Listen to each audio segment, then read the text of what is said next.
To Neil Shastri-Hurst. Thank you very much, Madam Deputy Speaker. And I'd like to start, if I may, by placing on record that as a veteran myself, it was a huge privilege to serve on the committee that considered this important piece of legislation. And I'm going to concentrate my remarks today on new clauses 4, 9 and 11. And at first glance, these amendments may appear to concern very different matters. Yet in reality, they are united by a common principle: that Parliament should ensure that those who serve this country are treated fairly, and that the law recognises that the unique obligations we place upon them. Quite rightly, we celebrate the professionalism of our armed forces. We ask them to defend our interests overseas, deter our adversaries, and, when necessary, place themselves between danger and the rest of us. And it is right that the first duty of any government is the defence of our realm. It therefore follows that the first duty of Parliament towards those who discharge that responsibility is to ensure that they are treated with fairness, dignity and respect. And that means understanding military service is not simply another profession, but as a vocation which places demands upon individuals and their families that most of our fellow citizens will never be asked to bear. And so I'll begin with new clause 4.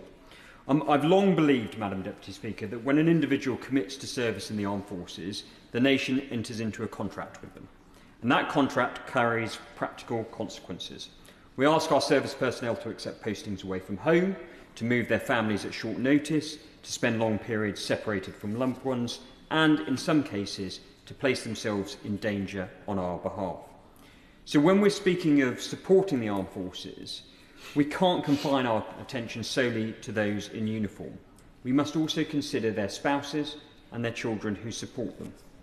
New clause 4, which has been brought by my honourable and gallant friend from Huntingdon, addresses a concern that many members across this House have heard repeatedly from serving personnel and veterans alike: that the financial burden imposed upon families seeking indefinite leave to remain after years of loyal service to this country is too much. And there is, I think, a very straightforward question before us.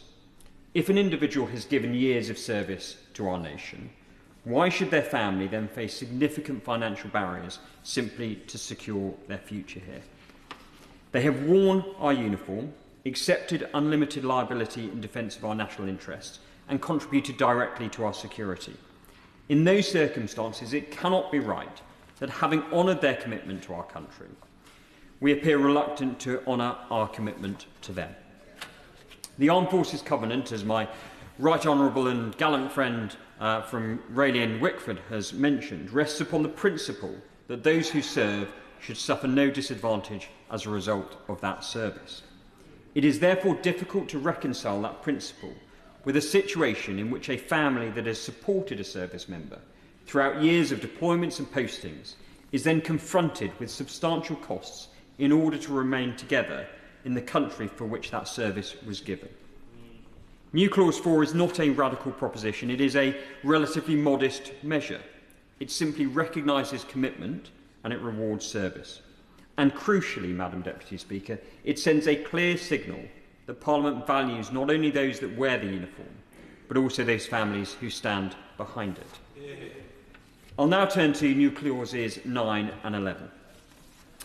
Over the past 2 decades or so, there has been a considerable concern about the extent to which human rights litigation has affected military operations overseas. Parliament itself has recognised those concerns in previous legislation relating to overseas operations. The issue before us today, therefore, is not a novel one. It is part of a continuing debate about how best to reconcile operational effectiveness, accountability and fairness. And the argument for new clauses 9 and 11 is at its heart a simple one. A soldier deployed on operations is not situated in the same circumstances as a civilian living in peacetime. The realities of combat are fundamentally different.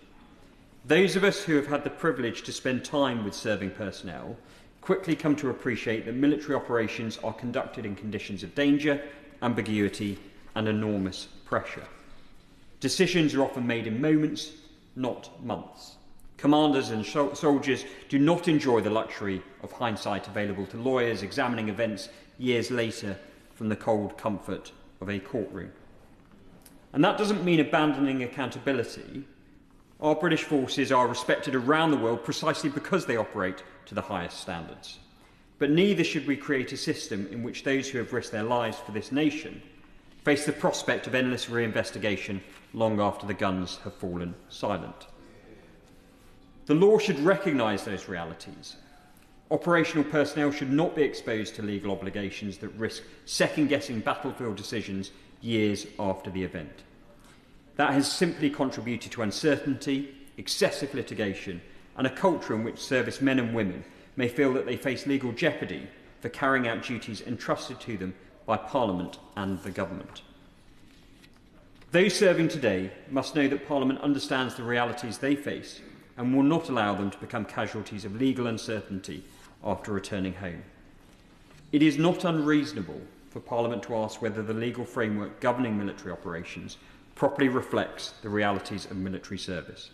And it's for that reason I support new clauses 9 and 11, because they seek to restore confidence among those that serve that Parliament understands the exceptional circumstances in which they operate and is prepared to legislate accordingly.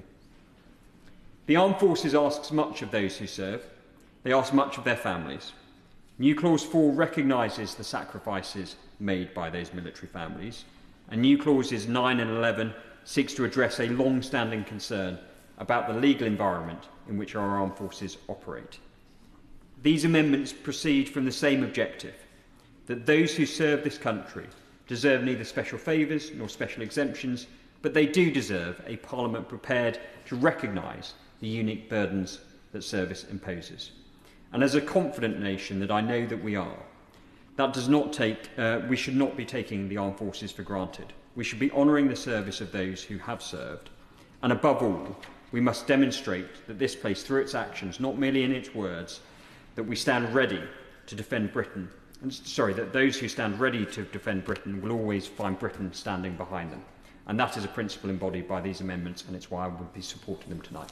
Yeah.